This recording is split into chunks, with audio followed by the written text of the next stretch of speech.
नमस्कार, स्वागत है आपका। आप देख रहे हैं प्राइम टीवी। कहते हैं शुरुआत देश और दुनिया की तमाम खास खबरों के साथ।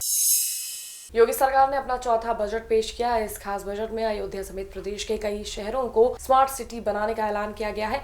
इसी के साथ ही बजट में युवाओं को कौशल विकास के साथ रोजगार को जोड़कर सरकार ने उनके लिए एक नई उम्मीद जगा दी है। लेकिन इस बजट को लेकर विपक्ष खास नाराज दिखे। सपा अध्यक्ष अखिलेश यादव ने इस बजट को लेकर योगी सरकार पर तंज कसा। उन्होंने कहा कि इस बार सरकार ने ना गंगा साफ हुई ना ही यमुना, क्योंकि इस सरकार की मंशा ही साफ नहीं है।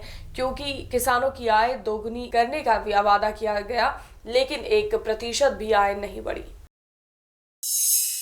दुनिया के 7 अजूबों में शुमार ताजमहल के दीदार के लिए अमेरिकी राष्ट्रपति डोनाल्ड ट्रंप 24 फरवरी को आगरा आ रहे हैं। ट्रंप के इस प्रस्तावित दौरे से पहले अमेरिकन एडवांस टीम आगरा पहुंची, जहां उन्होंने एयरपोर्ट से ताज तक के रास्ते का जायजा लिया। साथ ही ताजमहल में भी सुरक्षा व्यवस्था के इंतजामों को सुनिश्चित किया। उत्तर प्रदेश परिवहन निगम की ओर से सहारनपुर वासियों को नई बसों की सौगात मिली है। दरअसल जिले में 25 नई बसों का संचालन किया गया है, जिन्हें अलग अलग रूट पर चलाया जाएगा। इन बसों के चलने से अब यात्रियों को बड़ी राहत मिलेगी। वहीं क्षेत्रीय प्रबंधक ने इस संबंध में जानकारी देते हुए कहा कि पुरानी बसों को 10 साल बाद बदलकर नई बसों को लाया जाता है। हेल्पलाइन का लोकार्पण किया गया था, जिसका नंबर 8114277777 है। इस संबंध में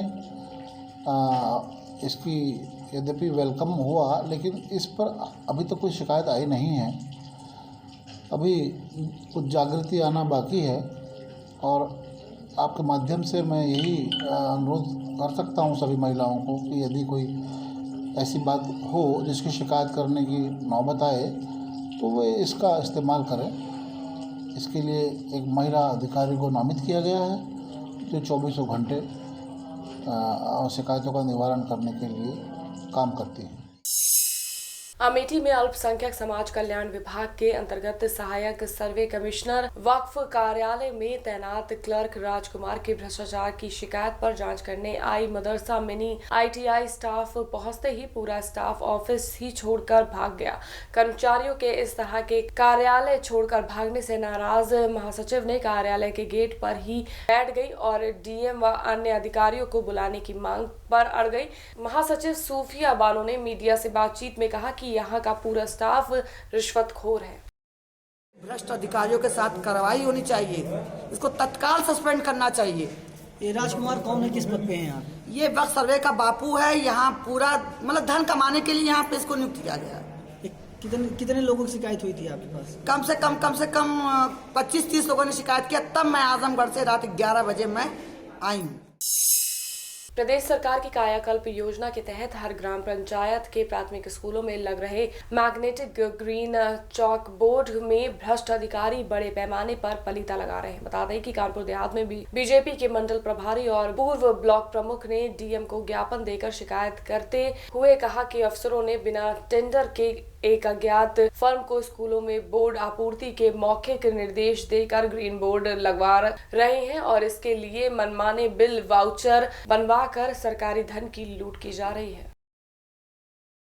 आंतरिक स्रोतों से ये पता किया कि एक यूनिक इंफ्रा प्राइवेट कंपनी नाम के डीलर द्वारा जो है कानपुर देहात में बड़े पैमाने पर जो है प्राथमिक और अपर प्राथमिक विद्यालयों में मैग्नेटिक ग्रीन चाक बोर्ड का सप्लाई किया जा रहा है।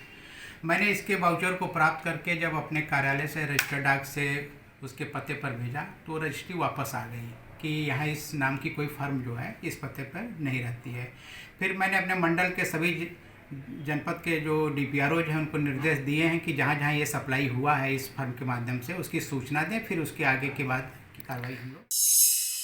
मैनपुरी के रोजगार सेवकों ने वेतनमान बढ़ाने सहित अपनी 9 सूत्री मांगों को लेकर कलेक्ट्रेट पर धरना प्रदर्शन किया, जहां उन्होंने प्रदेश सरकार के खिलाफ जमकर नारेबाजी की। इस दौरान उन्होंने DM के नाम एक ज्ञापन सौंपा, जिसमें उन्होंने आरोप लगाते हुए कहा कि इतना कम वेतन होने के बावजूद सरकार उनका वेतन का भुगतान नहीं कर पा रही है। फिलहाल प्रदर्शनकारियों ने जिला प्रशासन को चेतावनी देते हुए कहा कि अगर उनकी मांगे पूरी न की गई तो वो लोग 17 मार्च को लखनऊ विधानसभा के सामने प्रदर्शन करेंगे। अंबेडकर नगर में लंबे समय से फरार चल रहे नामी बदमाश को आलापुर पुलिस ने गिरफ्तार कर लिया है। बता दें कि आरोपी स्कूलों की मान्यता और नौकरी दिलाने के नाम पर फर्जी दस्तावेज दिखाकर सैकड़ों लोगों से लाखों रुपए की ठगी करता था। वहीं इस मामले में एसपी का कहना है कि आरोपी पर पहले से भी कई सारे धोखाधड़ी के मुकदमे दर्ज हैं। फिलहाल पकड़े गए अभियुक्त के खिलाफ मुकदमा दर्ज कर उसे जेल भेज दिया गया है। आलापुर के एक मनोज नाम के व्यक्ति को गिरफ्तार किया गया है, जो पिछले साल भर से 420 और अन्य मुकदमों में वांछित चल रहा था और उसके ऊपर 25,000 रुपये का इनाम था।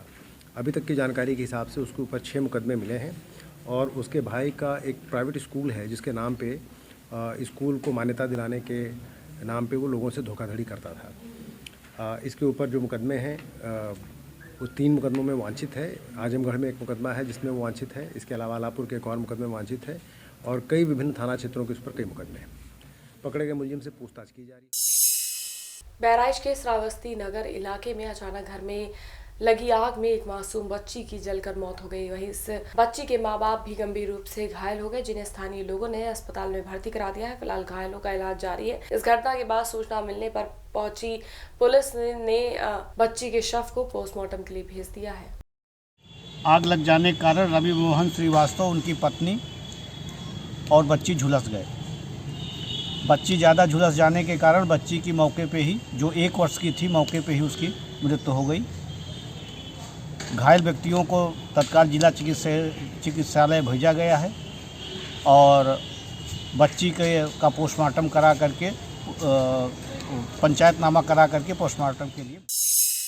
कानपुर देहात में से भ्रष्टाचार का बड़ा मामला सामने आया है। यहाँ कायाकल्प योजना में प्रधान और सचिव मिलकर बड़ा घोटाला कर रहे हैं। रसूलाबाद स्थित प्राथमिक स्कूलों में मानकों के विपरीत जाकर निर्माण कार्य चल रहा है। आरोप है कि प्रधान और सचिव विद्यालय में हो रहे बाउंड्री के काम में घटिया क्वालिटी का सामान इस्तेमाल कर रहे हैं, जिसके बाद इस पूरे मामले में स्थानीय लोगों ने खंड विकास अधिकारी से फौरन जाँच कर कड़ी कार्रवाई करने की मांग की है। वही शिकायत मिलने के बाद भी खंड विकास अधिकारी ने पूरे मामले पर अपनी सफाई पेश की। वाल बाउंड्री और प्लास्टर हो रहा था, वहाँ लेबर से जब पूछा गया तो 6 का मसाला लग रहा है। क्या है पूरा मामला सर? अभी हमने जानकारी की है, JRE हमारे सामने बैठे हैं और इन्होंने बताया कि जो वहाँ पे एस्टीमेट में प्रावधान किया है वो इसी का प्रावधान किया हुआ है। किसका? तो 6 का। तो जब इन्होंने प्रावधान ही वही किया एस्टीमेट में तो वही लगेगा। बुलंदशहर की डिबाई पुलिस को बड़ी सफलता हाथ लगी है। पुलिस ने अंतर्राज्यीय वाहन चोर गिरोह के 7 सदस्यों को गिरफ्तार किया। पकड़े गए चोरों की निशानदेही पर पुलिस ने चोरी की 10 बाइकों को भी बरामद कर लिया है। इसी के साथ ही पुलिस चोरों के दूसरे जिले में बने ठिकानों का भी पता लगा रही है। घर या सब्जी मंडी या जहाँ भीड़ ज़्यादा होती है, ऐसे स्थानों पर टारगेट चिन्हित करते हैं। टिंकू नाम का जो लड़का है वो मिस्त्री भी है गाड़ियों का, वो अलग अलग चाबियाँ रखता है और वहाँ से चाबी से ये गाड़ी को खोलते हैं, लेकर के निकल जाते हैं। चुराने के बाद ये मिस्त्री फिर इसको पार्ट्स में अलग अलग कर देता है और कबाड़ी को बेचते हैं। कुछ गाड़ियाँ इन्होंने ऐसे ही लोकल लोगों को बेची हैं। तो ये बड़ा गिरोह है और भी हम लोग इस पर प्रयास कर रहे हैं कि इनके द्वारा और भी जो घटनाएं की गई हैं उन गाड़ियों की बरामदगी का भी प्रयास करें।